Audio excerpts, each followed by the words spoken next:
सबसे पहले बात आम आदमी पार्टी की करेंगे, क्योंकि आम आदमी पार्टी बौखलाई हुई है। केजरीवाल के साढ़ू पर आज तक के खुलासे को लेकर आम आदमी पार्टी बुरी तरह से बौखला चुकी है। आपकी ये बौखलाहट आज तक संवाददाता पर निकली। आपको बता दें कि चुनाव आयोग के खिलाफ आपका प्रदर्शन कवर करने गए आज तक संवाददाता अनिंद्यो बैनर्जी के साथ आपके कार्यकर्ताओं ने बदसलूकी की। उन्हें न सिर्फ खबर देने से रोका गया, बल्कि बार बार अभद्रता भरी टिप्पणियां भी की गई।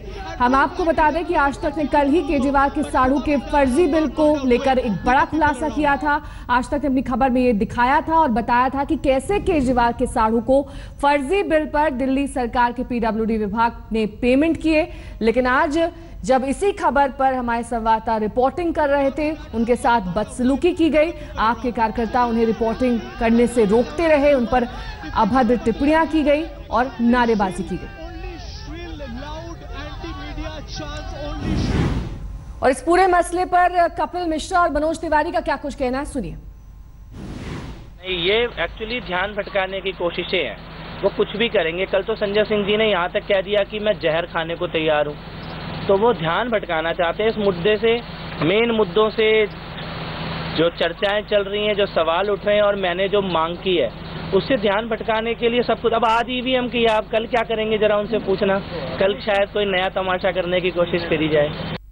देखिए, इस समय आम आदमी पार्टी और अरविंद केजरीवाल, उनके मंत्री पूरी तरह से भ्रष्टाचार के पाप के घड़े को फूटता हुआ देख करके उद्वेलित हैं। और मैं सभी पत्रकारों से प्रार्थना करता हूं, सवाल करने से पहले हेलमेट पहन लीजिए। ये लोग हिंसक हो चुके हैं, लेकिन किसी हालत में इनको चाहे कितना भी हमला करें, आप लोग अपनी तैयारी में रहिए। मैं जो सत्याग्रह कर रहे हैं वो लोग भी हेलमेट पहन लें, क्योंकि सत्याग्रहियों पे भी आंदोलन हो रहा है। लेकिन आप इन्हें छोड़िए नहीं किसी तरह से, क्योंकि जो दिल्ली का लुटेरा है उसको सजा मिलनी चाहिए। और अब हम आपको दिखाते हैं कैसे केजरीवाल के साढ़ू ने फर्जी बिल पर दिल्ली सरकार से भुगतान लिया। केजरीवाल ने के साढ़ू को नाली बनाने का ठेका मिला था और उसके लिए उन्होंने जो बिल पेश किए वो फर्जी पाए गए।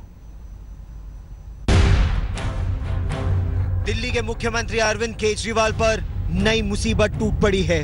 उनकी सरकार में करोड़ों के फर्जी बिल पास होने की बात सामने आई है। इस मामले में अरविंद केजरीवाल के सगे साढ़ू सुरेंद्र कुमार बंसल का नाम सामने आया है, जो अब इस दुनिया में नहीं है। इस घोटाले का खुलासा एक आरटीआई के जरिए हुआ। रोड एंटी करप्शन ऑर्गेनाइजेशन यानी राको ने आरटीआई नेशनल हाईवे नंबर 44 के पास दिल्ली के बकोली गांव में नाले की मरम्मत के लिए कराए गए काम का ब्यौरा मांगा था।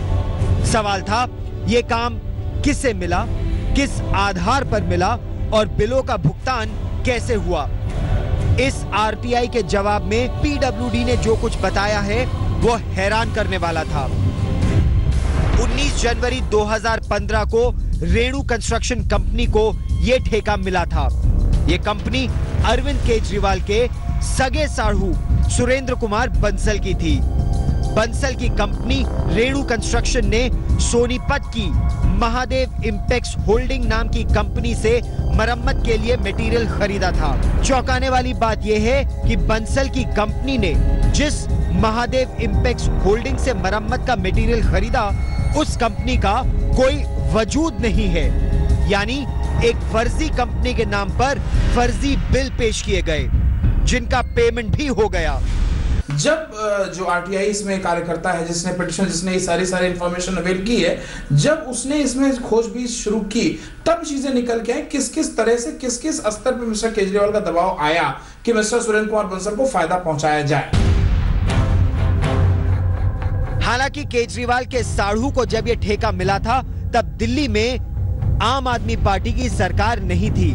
लेकिन जब कंपनी के फर्जी बिलों का भुगतान हुआ, उस वक्त दिल्ली में आम आदमी पार्टी की ही सरकार थी।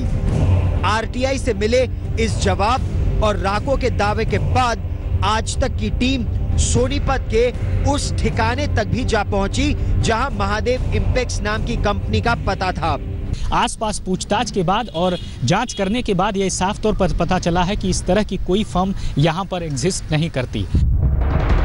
जो कंपनी वजूद में ही नहीं थी, उसे करीब 2 करोड़ रुपए का पेमेंट आखिर कैसे हो गया? इस सवाल का जवाब हमने मांगा दिल्ली सरकार के पीडब्ल्यूडी मंत्री सत्येंद्र जैन से। हमारी फरवरी में सरकार आई थी, उससे पहले कॉन्ट्रैक्ट फाइनल हो चुका था और काम उनको कॉम्पिटिटिव बिडिंग, ऑनलाइन बिडिंग होती है, किसी को बाई हैंड नहीं दिए जाते हैं। कॉम्पिटिटिव बिडिंग से ही सारे कॉन्ट्रैक्ट फाइनल होते हैं पीडब्ल्यूडी के अंदर, और कॉम्पिटिटिव बिडिंग से ही सारे कॉन्ट्रैक्ट हुए हैं। अब जरा वो निर्माण भी देख लीजिए जिस पर सरकार ने 10 करोड़ रुपए फूके हैं। टूटी फूटी इस नाली का सीमेंट उखड़ रहा है, आए दिन हादसे होते रहते हैं, गांव वाले भी इससे परेशान हैं।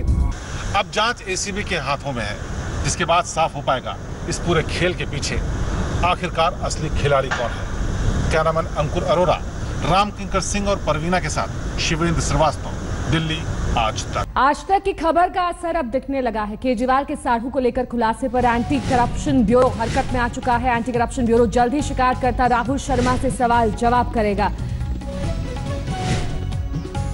तो आपको बता दें कि आज तक के खुलासे के बाद बीजेपी और कांग्रेस ने भी केजरीवाल पर हमला तेज कर दिया है। बीजेपी दिल्ली अध्यक्ष मनोज तिवारी ने जांच की मांग की है। वहीं मनोज तिवारी ने यह भी कहा कि पूरे मामले में केजरीवाल एक्सपोज हो चुके हैं। वहीं विजय गोयल और संदीप दीक्षित ने भी सवाल खड़े किए। मैंने भी अपने स्तर से उन आपके सारे जांच को मैंने री एग्जामिन करवाया।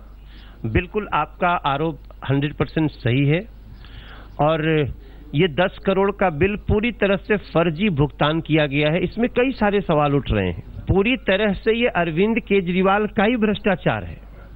ये उनके साढ़ू भाई के मार्फत ये सब इन लोगों का भ्रष्टाचार के पैसे को उगाने का एक तरीका है, जो इस फर्जी बिल के भुगतान के द्वारा तथ्य प्रकाश में आ गया है। तो जाहिर तौर के ऊपर दिल्ली की जनता को इससे बड़ी ठेस लगी है।